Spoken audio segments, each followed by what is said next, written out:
Dr. Veltar pressed her 4 delicate hands against the smooth control surface of the ship's communication system. Her translucent skin glowed with a pale blue light, showing her fear and desperation. Around her, the living walls of the luminous dawn pulsed weakly, like a dying heartbeat. The ship was beautiful once, made from grown crystal and living tissue. It curved through space like a giant flower, but now dark veins spread across its hull. The devourer infection was killing their home, eating it from the inside out. "How long do we have?" asked Captain Morith, his tall frame bending gracefully as he approached. His forearms moved in the traditional gesture of seeking wisdom, but Veltar could see the hopelessness in his large silver eyes. 3 days, maybe 4, Veltar replied. Her voice carried the musical tone of her people, but now it sounded broken. "The nanites are consuming our biomatrix faster than our ship can heal itself." Through the transparent walls, they could see the stars. Somewhere behind them, the Devourer fleet was hunting. Somewhere ahead lay unknown space and the slim hope of survival. The Kethvar had lived in peace for 10,000 years. Their homeworld, Kethara, was a paradise moon orbiting a gentle gas giant. Perfect weather, crystal cities that grew from the ground like trees, and no violence for longer than most species had existed. They spent their time studying the stars, creating art from light itself and exploring the mysteries of the universe. Then the Devourers came. Veltar remembered that terrible day 3 months ago. The dark ships appeared without warning, falling from the sky like metal rain. They didn't communicate or make demands. They simply began eating. The beautiful crystal cities melted under streams of gray nanites. The singing forests fell silent as mechanical swarms stripped every molecule of organic matter. The Kethvar tried to fight back with their peaceful ways, sending messages of harmony and understanding. The Devourers responded by eating their messenger ships. In 48 hours, Kethara was gone. 1 billion souls turned to fuel for the mechanical swarm. Only the luminous dawn escaped, carrying 50,000 survivors and the last hope of their species. Now they were dying slowly in the cold of space. Dr. Veltar called technician Lim Ara from across the biochamber. "I'm detecting something strange on the quantum frequencies." Veltar glided over to the scanning station. The young technician's 4 hands danced over the living controls, coaxing information from their ship's dying senses. "What kind of signals?" Veltar asked. "Radio waves, very primitive, but definitely artificial, coming from that blue-green world in the nearby system." Veltar studied the readings. The signals were crude compared to Kethvar technology, like stone tools compared to their quantum systems. But they showed clear signs of intelligence. Mathematics, what looked like entertainment broadcasts, and simple communication attempts. "They're very young," Limara said softly. "Maybe only a few hundred years of technology. The patterns suggest they've barely reached their own moon." Captain Morith joined them at the station. His expression was thoughtful as he studied the primitive signals. "A young species," he mused. "They won't have weapons that could stop the Devourers. They probably don't even know the danger exists. But they might offer shelter," Veltar said. "A place to hide while we try to heal our ship. Hide behind innocence." Moreth's forearms moved in the gesture of moral questioning. "Would we bring destruction to another world?" Veltar looked around the dying ship. Children played in the bio-gardens, not understanding that their world was ending. Elders meditated in the crystal chambers, maintaining their peace even as death approached. Artists still created beauty from pure light, refusing to let despair win. "The Devourers will find us anyway," she said quietly. "Our ship leaves a trail they can follow. At least this way we might warn these people, give them a chance to run." The debate continued for hours, as was the Kethvar way. Every voice was heard, every concern discussed. But in the end, the decision was clear. They would send their distress call to the primitive world and hope for mercy from strangers. Veltar prepared the quantum transmission carefully. The message included their history, the threat of the Devourers, and a plea for sanctuary. She translated it into simple mathematical concepts that any space-capable species should understand. "Sending transmission now," she announced. The message flashed out at faster-than-light speed, carrying the hopes of the last Kethvar toward the blue-green world. What Veltar didn't know was that the primitive world had been listening to quantum frequencies for decades. The planet's inhabitants called themselves humans, and they had spent their entire history preparing for war. Admiral Sarah Chen stood in the command center of Earth's defense network, deep beneath the Cheyenne Mountains. The quantum transmission had triggered every alarm system they had.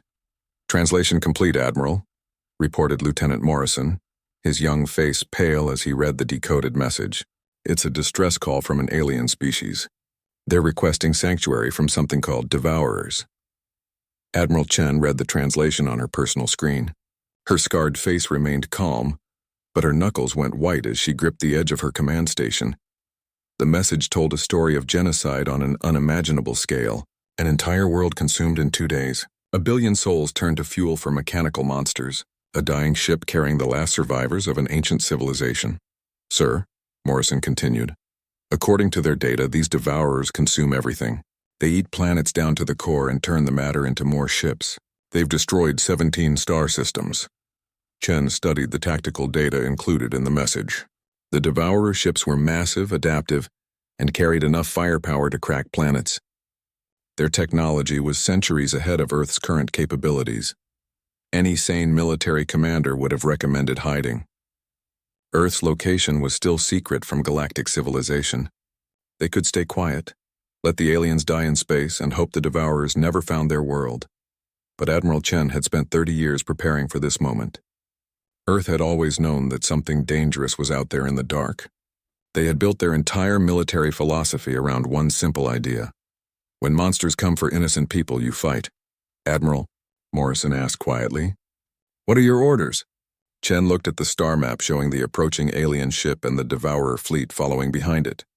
50,000 refugees fleeing extinction, planet killers that had already committed genocide 17 times. The choice was easy. "Alert all fleet commands," Chen said, her voice carrying the authority of Earth's unified military. "Deploy the Third Fleet to intercept the alien vessel. Full battle readiness. Ma'am, the Third Fleet is our newest and strongest force. Are you sure we should risk them against unknown technology?" Chen smiled, but there was no humor in it. "Only cold determination. Lieutenant, these Devourers have been killing innocent people across the galaxy. They think they're the apex predators out there." She turned to face the massive display showing Earth's hidden fleet positions. Time to show them what a real apex predator looks like. Across the solar system, humanity's war fleets received their orders. Ships that had been built in secret asteroid bases powered up their engines. Crews that had trained their entire lives for this moment ran to battle stations. The Third Fleet alone contained 47 major vessels, each one designed according to a simple human principle. If something wants to hurt innocent people, you hit it harder than it can hit you. As the fleet moved toward the edge of the solar system, Admiral Chen opened a secure channel to Earth's civilian government. "Mr. President, we have first contact with an alien species. They're refugees fleeing genocide. I've deployed our forces to provide assistance." The President's voice was steady despite the magnitude of the moment. "What do you need from us, Admiral?" "Just what you've always given us, sir. The authority to protect innocent people from monsters." In the depths of space, the luminous dawn continued its desperate flight toward Earth. Behind them, Devourer scout ships closed the distance, their mechanical minds calculating the best way to capture and consume the fleeing refugees. None of them knew that they were about to encounter humanity. None of them knew that Earth's children had spent their entire existence learning one lesson. When someone threatens your family, you don't just fight back. You make sure they can never threaten anyone again. The luminous dawn limped through space, its biohull flickering with dying light.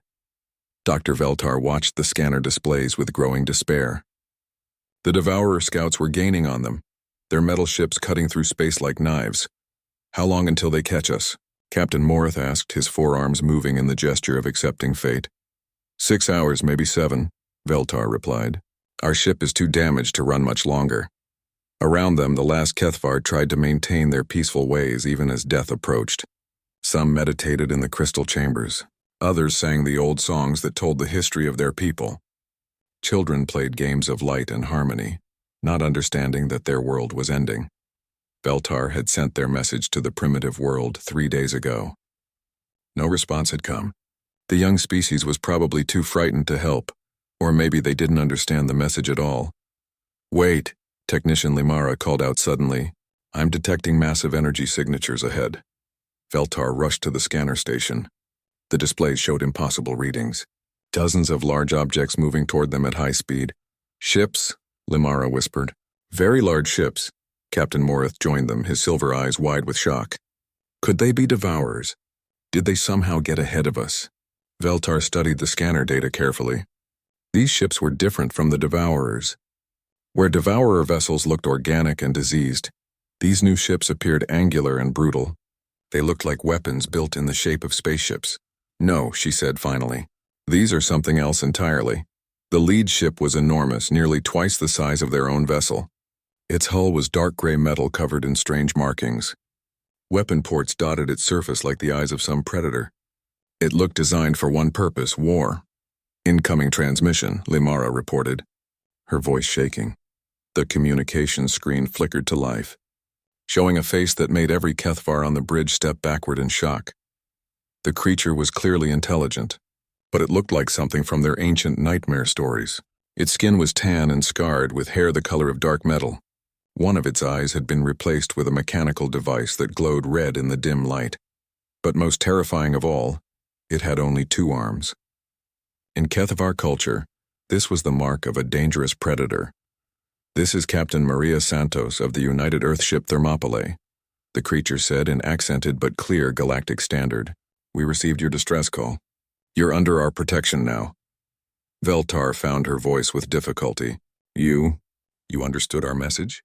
Captain Santos nodded, her scarred face showing what the Kethvar slowly realized was kindness despite its fierce appearance. We've been monitoring quantum frequencies for decades. Your translation protocols were excellent. Santos paused, studying something off-screen. Our computers show devourer ships pursuing you. How long until they arrive? 5 hours, perhaps 6? Captain Morith replied, his 4 arms making the gesture of grateful surrender. But you should flee. These devourers are beyond your ability to fight. They have consumed 17 star systems. To the Kethvar's amazement, Captain Santos smiled. It was not a pleasant expression. Sir, with respect, you don't know much about humans. We don't run from bullies who hurt innocent people. We were hoping to meet these planet killers face to face. The human ships moved into position around the luminous dawn with perfect precision. Veltar watched in fascination as their formation shifted and adapted. These beings fought like a single organism, despite coming from a primitive world. Captain Santos, Veltar said carefully. May I ask about your world? Our scans showed you have only recently achieved spaceflight. Santos laughed, a harsh sound that somehow carried warmth. That's because you were looking at our civilian technology. Our military has been preparing for war among the stars for much longer. As if to prove her point, the human ships began extending additional armor plating from their hulls. Weapon systems that had been hidden suddenly appeared. What had looked like simple transport vessels revealed themselves as heavily armed warships. Your planet, Captain Morith said slowly. What is it like? Santos' expression grew serious. Earth is what your databases probably call a death world. Everything there is trying to kill you. The weather, the animals, the plants, even the ground itself.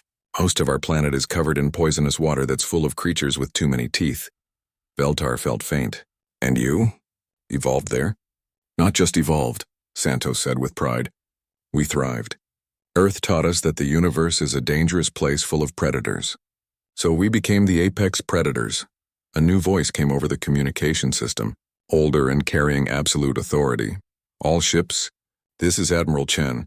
The enemy has committed genocide against our new allies and threatens to consume inhabited worlds. Rules of engagement are simple. Show no mercy, take no prisoners, and make them regret ever pointing a gun at a death world species. Captain Santos turned back to the Kethvar. Admiral's orders. We're going to introduce these devourers to human warfare. But you've never seen their technology, Veltar protested. They adapt to any attack.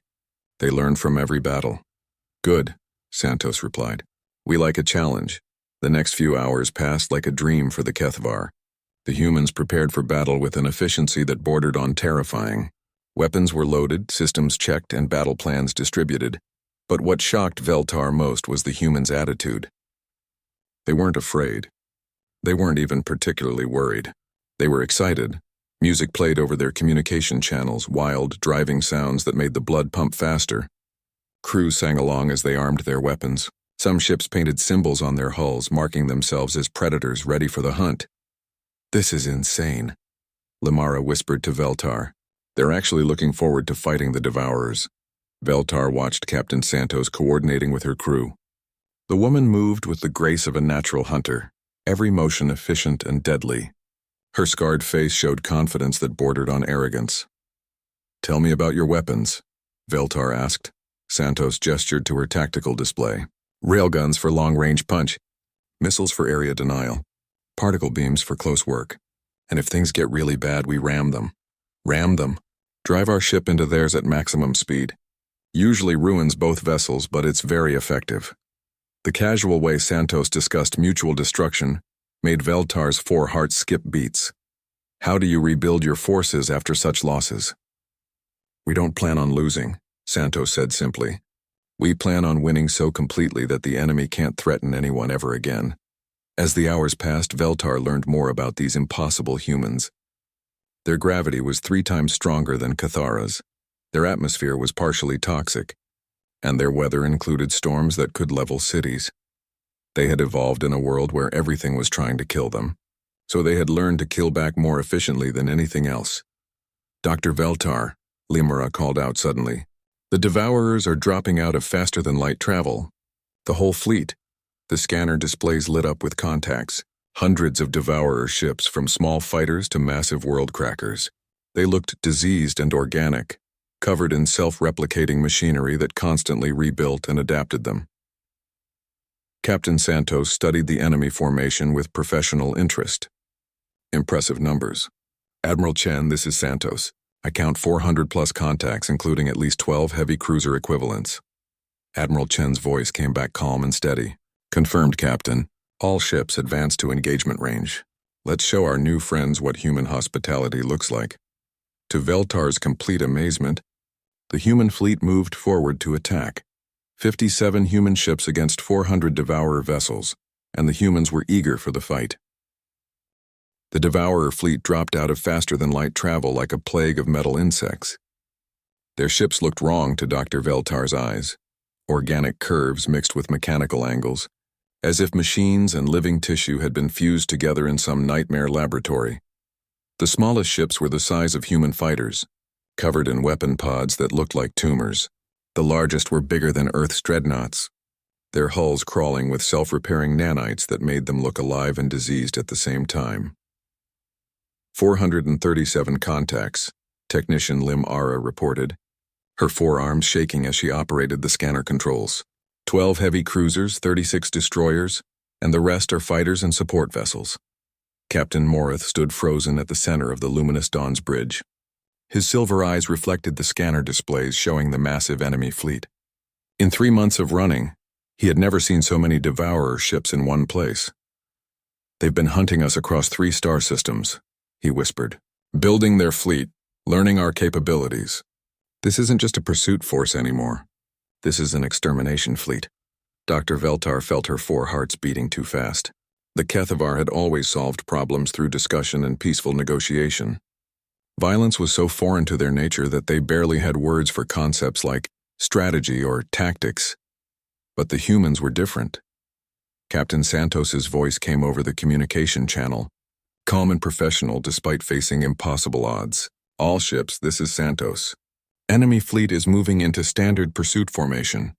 Recommend we engage at maximum range with coordinated railgun salvos. Admiral Chen's response was immediate. Agreed, Captain. All ships, you are weapons free. Target the heavy cruisers first. Let's thin out their leadership. Veltar watched in amazement as the human fleet moved forward instead of retreating. 57 ships against more than 400, and they were advancing to attack. This is madness, Captain Morith said softly. Brave madness, but still madness. The first shots came from the human ships at extreme range. Railgun slugs, simple pieces of metal accelerated to incredible speeds, reached out across space toward the Devourer fleet. The Devourers initially ignored the incoming projectiles. Their adaptive armor was designed to analyze and counter any weapon after the first few hits. Energy beams could be deflected, missiles could be shot down, and most kinetic weapons couldn't penetrate their self-repairing hulls. But human railgun slugs were different. They were simple tungsten rods moving at 30% of light speed. When they hit Devourer ships, they punched through adaptive armor like paper, sending sprays of metal and mechanical debris into space. 3 Devourer cruisers died in the first salvo. The Devourer collective intelligence immediately began analyzing the new threat. These primitive projectiles shouldn't have been effective against their advanced armor, but the humans had solved the problem through pure brute force. If something doesn't work, hit it harder until it does. The Devourers responded with energy beams that could boil away starship armor in seconds. But when their weapons hit human ships, they discovered another surprise. Human vessels were built like fortresses. Where most civilized species designed elegant ships that used energy shields for protection, humans had simply wrapped their ships in meters of tungsten steel composite armor. The Devourer beams that should have destroyed them instead just made their hulls glow red hot. Their armor is insane, Santos reported to Admiral Chen. 6 meters thick in some places. No wonder these ships look so ugly, they're basically flying bunkers. The human missile swarms came next. Thousands of small rockets launched from hidden pod systems, creating a cloud of explosives that overwhelmed Devourer point defenses through sheer numbers.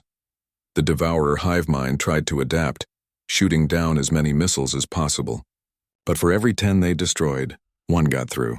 And human warheads were designed to crack asteroid mining platforms. They hit like the fist of an angry god.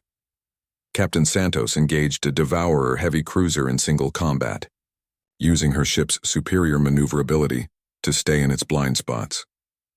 The Thermopylae danced around the larger vessel like a boxer fighting a giant, systematically destroying its weapon systems with precise railgun shots. Santos, you've got 3 destroyers moving to flank you, Admiral Chen warned. Confirmed, Admiral. Implementing Solution 7. Veltar watched in horror as Captain Santos deliberately flew her ship into the path of the 3 destroyers, drawing their fire away from a damaged human vessel. The Thermopylae took massive damage, but its thick armor held long enough for other human ships to destroy the attackers. Why did she do that? Veltar asked. She could have avoided those ships entirely. Captain Morith was beginning to understand. She saved her fellow humans. She risked her own ship to protect others. This was completely alien to the Devourer collective mind. Their species had evolved from hive insects that valued only the survival of the whole. Individual sacrifice for others made no logical sense. But humans had evolved as pack hunters on a world that tried to kill them daily. They had learned that the pack's survival depended on each member being willing to die for the others. The battle raged across 3-dimensional space, human ships weaving between Devourer formations with tactics that looked random, but were actually carefully coordinated. When Devourer ships tried to ram human vessels, they discovered that human ship design prioritized structural integrity over everything else. A Devourer destroyer slammed into the human frigate Defiance at full speed. Both ships should have been destroyed. Instead, the Devourer ship crumpled like aluminum, while the Defiance spun away with heavy damage but still fighting. How are they doing this? Limara whispered. The humans are outnumbered 8-1. Dr. Veltar studied the tactical displays, trying to understand the impossible battle unfolding around them.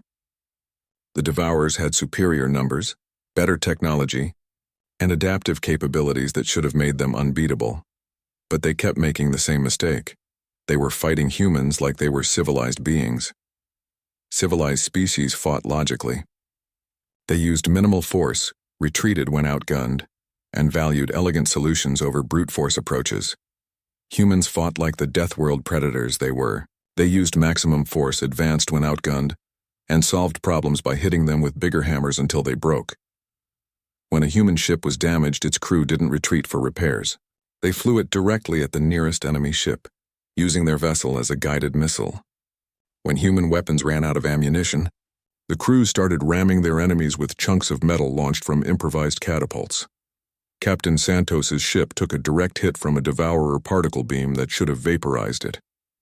Instead, the beam carved a glowing trench along the ship's armor, while the Thermopylae returned fire with weapons that shouldn't have worked, but somehow did. Santos, your ship is critically damaged, Admiral Chen radioed.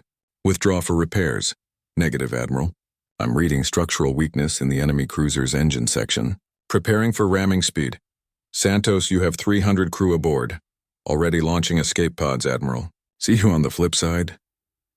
Veltar watched in shock as Captain Santos aimed her dying ship directly at the Devourer cruiser's most vulnerable point. The human vessel struck like a bullet, its reinforced bow punching through the enemy's engine core and detonating it from the inside. Both ships died in the explosion, but the Devourer cruiser was gone while most of Santos's crew escaped in armored pods. The Kethvar had been right about one thing. This was madness, but it was a very effective kind of madness. After 4 hours of battle, the Devourer fleet was in retreat. They had lost over 200 ships to the humans' 43. The collective intelligence was experiencing something it had never felt before: confusion. These humans didn't fight like any species the Devourers had encountered.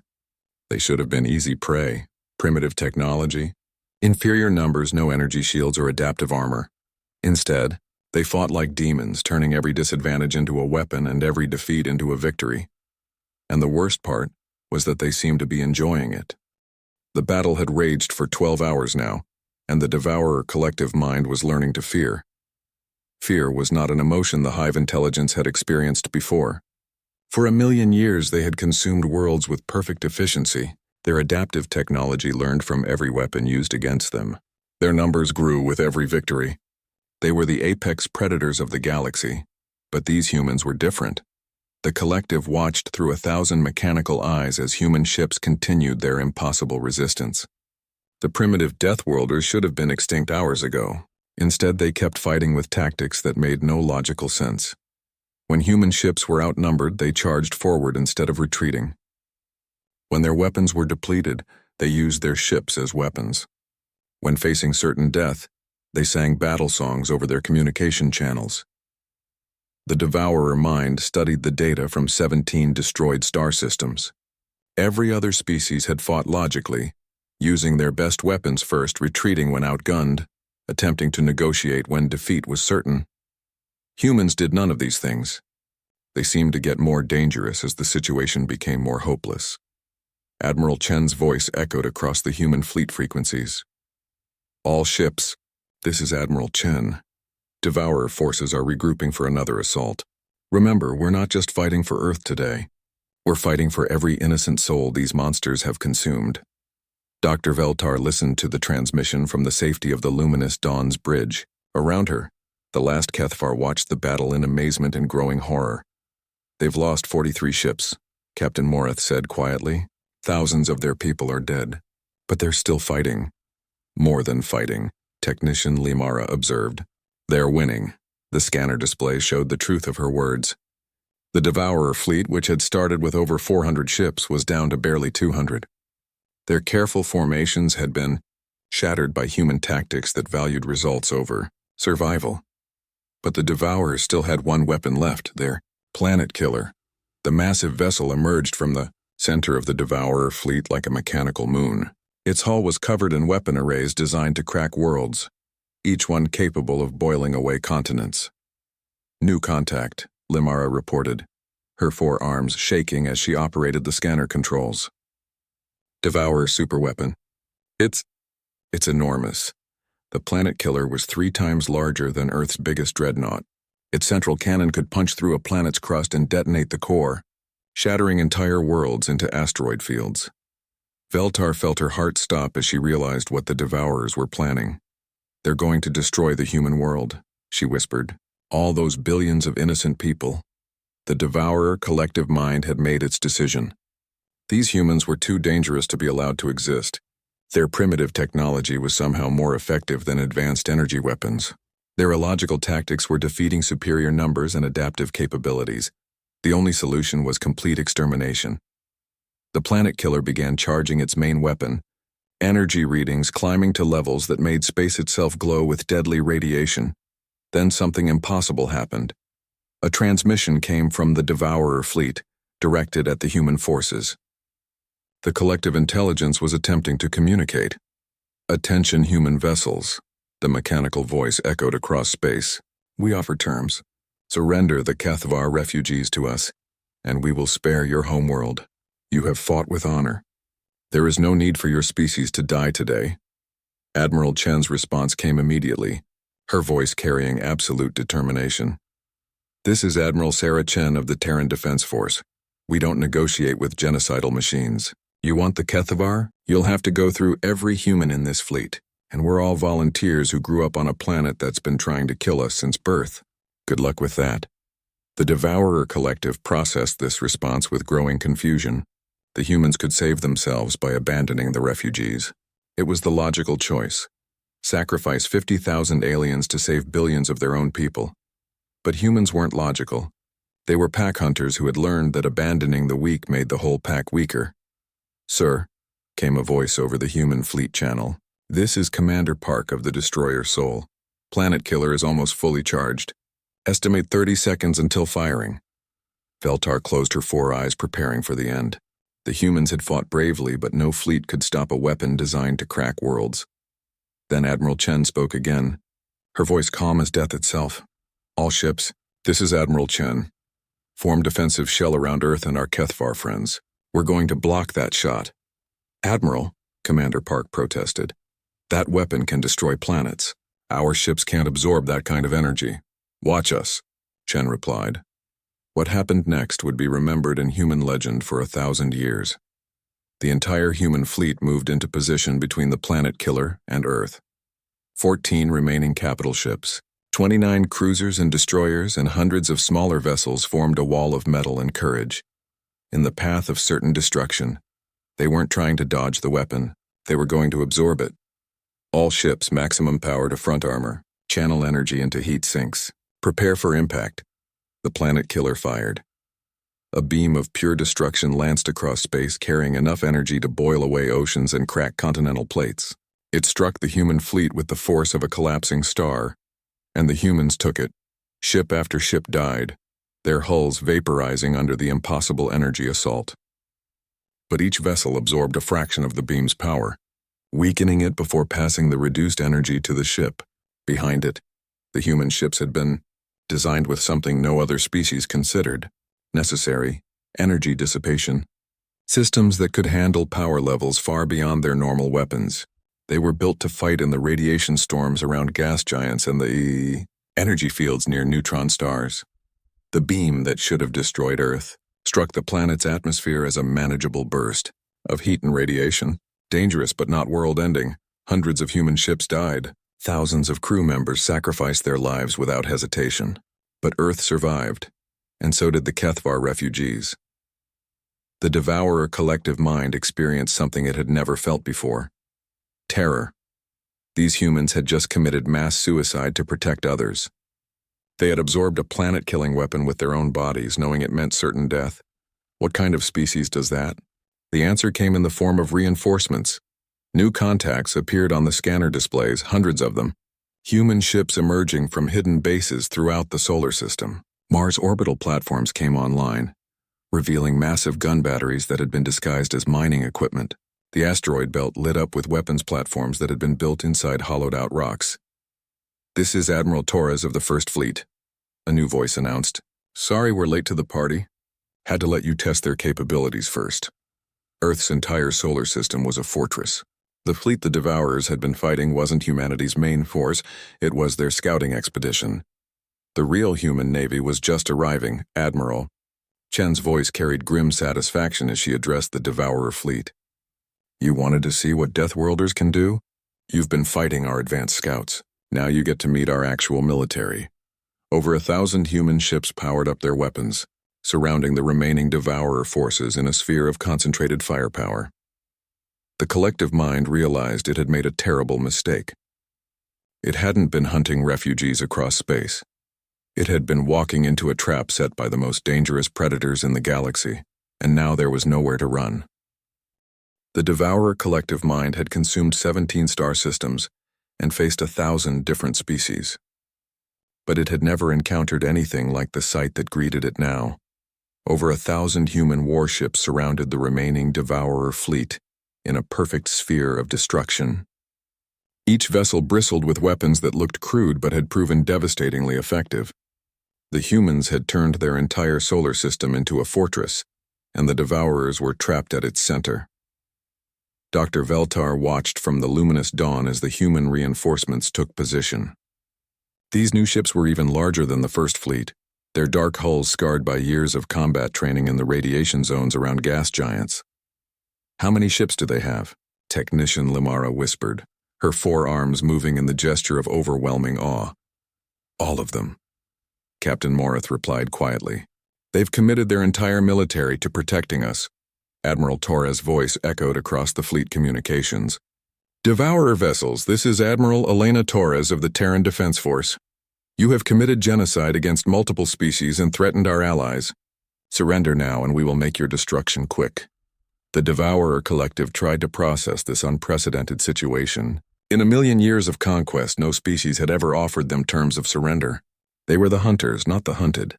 But looking at the sphere of human ships surrounding them, armed with weapons that defied logic and crewed by beings who treated death like an old friend, the collective intelligence realized it was no longer the apex predator in this galaxy. "We do not surrender," the mechanical voice replied. "We adapt. We overcome. We consume." Admiral Chen's damaged flagship limped into formation with the new arrivals. Her voice carried the weight of a species that had spent its entire existence learning how to kill things that were bigger and stronger than they were. "Then you die," she said simply. "All ships, weapons free.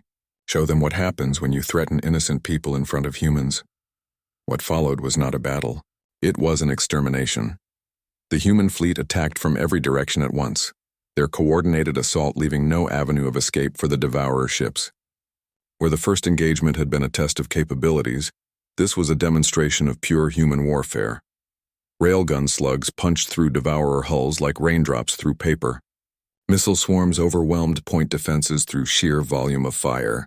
And when conventional weapons weren't enough, human ships simply rammed their enemies at velocities that turned both vessels into expanding clouds of superheated plasma. The Devourer ships tried to adapt, their living hulls shifting to counter each new attack. But humans didn't fight with elegant consistency. They used brute force, dirty tricks, and tactics that changed faster than the Devourers could analyze them. Captain Rodriguez of the cruiser Guadalcanal flew her ship directly into the engine wash of a Devourer destroyer, using the enemy's own plasma exhaust to melt through its armor. When her weapons ran out of ammunition, she jettisoned the ship's entire cargo bay at the enemy, turning 500 tons of spare parts into a kinetic weapon. Commander Singh of the frigate Bangalore noticed that Devourer shields were vulnerable to a specific frequency of electromagnetic pulse. Within minutes, every human ship in the fleet was broadcasting that frequency, turning the enemy's adaptive defenses against them. But what truly broke the Devourer collective mind was watching human crews board enemy ships. When the destroyer Yamato rammed a Devourer cruiser, the impact should have killed everyone on both vessels. Instead, Japanese Marines in powered armor cut their way through the wreckage and began systematically sabotaging the Devourer ship from the inside. The collective watched in horror as these small, two-armed predators moved through its vessels like viruses, destroying critical systems with nothing but personal weapons and an apparent complete disregard for their own survival. How are they doing this? The Devourer mind asked itself through 1,000 mechanical voices. They should be dead. Their technology is primitive. Their tactics are insane. But the humans kept coming. Marines armed with plasma cutters and explosives fought through corridors filled with hostile nanites. Engineers sealed hull breaches with their own bodies, while their squad mates completed sabotage missions. Pilots flew damaged fighters on one-way ramming runs, their war songs echoing across the communication frequencies until their ships exploded. Dr. Veltar watched it all from the safety of the luminous dawn, trying to understand what she was seeing. "They're not just fighting," she said to Captain Morith. "They're enjoying this," it was true. Despite facing technology centuries ahead of their own, despite losing ships and friends with every passing minute, the humans fought with what could only be described as enthusiasm. They had turned warfare into an art form, finding joy in the precise application of controlled violence against those who threatened innocent people. "Devourer command ship, this is Admiral Chen," came the voice from the human flagship. "You're down to 12 vessels. Last chance to surrender." The massive Devourer command ship, a biomechanical monstrosity the size of a small moon, powered up its remaining weapons. Around it, the last few escort vessels formed a desperate defensive formation. "We are eternal," the collective replied. "We have consumed stars. We will not be defeated by primitives from a single world. You're right about one thing, Admiral Chen said, her voice carrying grim satisfaction. You're about to become eternal. As a lesson to anyone else who thinks genocide is acceptable behavior, the final assault was swift and brutal. Human ships swarmed the command vessel from every angle. Their weapons focused on specific weak points that Admiral Torres' engineers had identified during the battle. But it was a single human pilot who delivered the killing blow. Lieutenant Sarah Kim, flying a damaged fighter with no weapons left, managed to penetrate the command ship's point defenses through pure skill and determination. Her fighter, little more than engines and armor, struck the vessel's central processing core at maximum velocity. The explosion tore the command ship apart from the inside out, taking the Devourer collective consciousness with it. The remaining escort vessels, suddenly cut off from their hive mind, drifted helplessly in space until human boarding parties secured them. In less than 24 hours, the Devourer fleet that had consumed 17 star systems was completely destroyed. Not a single ship escaped to warn the rest of their kind. Admiral Chen opened a channel to the luminous dawn as human rescue ships moved to assist the damaged Kethvar vessel. Dr. Veltar, this is Admiral Chen. The threat has been eliminated. We're sending medical teams to assist your people, and our engineers will help repair your ship. Veltar found her voice with difficulty. Admiral, why? Why did your people sacrifice so much for strangers? Chen's scarred face showed genuine confusion at the question. Because it was the right thing to do. Because someone had to stand up to the bullies. Because that's what humans do when innocent people are threatened. She paused, looking out at the debris field that had once been a genocidal fleet. The galaxy is full of predators, Dr. Veltar, but now it has apex predators who hunt the hunters. Your people are safe. All people are safe, as long as humanity draws breath. 3 days later, the luminous dawn limped into Earth's orbital shipyards, escorted by human vessels. The Kethvar refugees stared in wonder at the impossible blue-green world that had produced such fierce protectors. Captain Morath stood beside Dr. Veltar as they watched human children playing in the space station's observation deck. The young humans laughed and ran, completely unaware that their parents had just saved an entire species from extinction. They offer us sanctuary on their world, Veltar said softly. A place to rebuild our civilization. Will you accept? Morath asked. Veltar thought of the human warriors who had died protecting strangers, of Admiral Chen's unwavering determination, of the impossible courage she had witnessed. Yes, she said finally. But more than that, we're going to learn from them. The galaxy needs guardians like humanity. Perhaps we can become guardians too. Above them, Earth turned in space, a blue-green jewel that had produced the most unlikely heroes in galactic history. The Deathworld had given birth to the protectors of all worlds, and the universe would never be the same.